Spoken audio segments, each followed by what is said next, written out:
Eto pa mga bossing ko, ang isa sa mga paborito ko na pampaswerte. Simple lamang mga bossing pero napaka-epektibo po nito mga bossing. Eto pa mga bossing ko ay tubig na nagmula lang po mga bossing ko sa gripo namin. Ako po mga bossing ko ay isa rin sa magpapatotoo sa pamamagitan ng tubig. Paborito ko po ito mga bossing. Dahil ang dami namin mga pagsubok na pinagdaanan. Naglagay lang po ako mga bossing ko ng tubig sa ilalim ng aming higaan mga bossing ko. Basta i-maintain nyo dapat na malinis ang tubig at wala pong mga kung ano-anong mga alikabok na nadya sa ibabaw. At huwag nyo rin hahayaan na matutuyo ang tubig. Dahil once ito'y ganito, laging malinis at puno mga bossing ko, ang blessing ay tuloy-tuloy. At ito po isa rin sa mga mabisang humihigop ng mga negatibong enerhiya.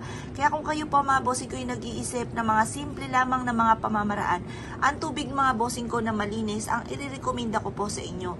Gawin nyo po ito mga bossing ko sa umaga na mga bandang 6:30 or kaya po'y alas 7 na nakaharap ka sa gawing silangan.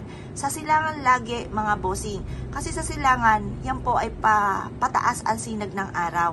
Ang ibig sabihin ng pataas ay tagumpay. Sunod ay liwanag mga bossing.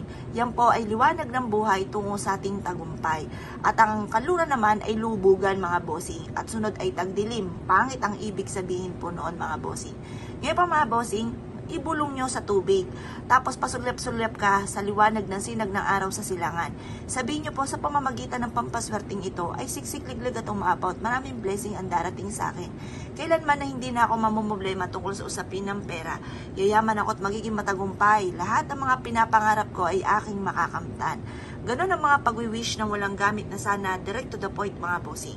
At pagkatapos po niyan mga bossing ko, ibilad nyo ito sa sinag ng araw hanggang alas 8 ng umaga. Makalipas ang alas 8 ng umaga mga bossing ko, ay kunin nyo po ito. Ilagay nyo po ito mga bossing ko sa ilalim ng inyong higaan. I-maintain ang kalinisan at dapat lagi siyang puno at malinis mga bossing. Ito pa mga bossing ko ay magdudulot ng swerte. Pwede rin naman po, sa harapan ng inyong tahanan, ay maglagay ka ng tubig at kada 24 oras ito ay papalitan ninyo. At ganoon din po gagawin nyo, magwi-wish din po kayo mga bossing. Basta kailangan mga bossing ko ay positibo ka sa buhay.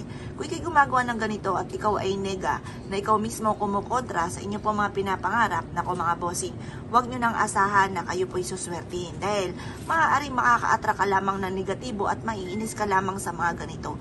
Kaya kailangan mga bossing ko ay nasa proseso, sumunod ka sa proseso, positive lamang mga bossing. Ngayon pa mga bossing, kapag po ito'y nagdumi, tatapon nyo lamang po sa lababo, tapos hugasan nyo mabuti yung inyo pong lagayan, pagtapos lagyan nyo muli ng panibagong tubig. Tapos positive ka lamang, tapos sipag at syaga, double time sa pagkayod at pananalig sa mahal na Panginoon. Kaya kung kayo po'y gagawa ng ganito, ay siya mga bossing, good luck po sa inyo po lahat.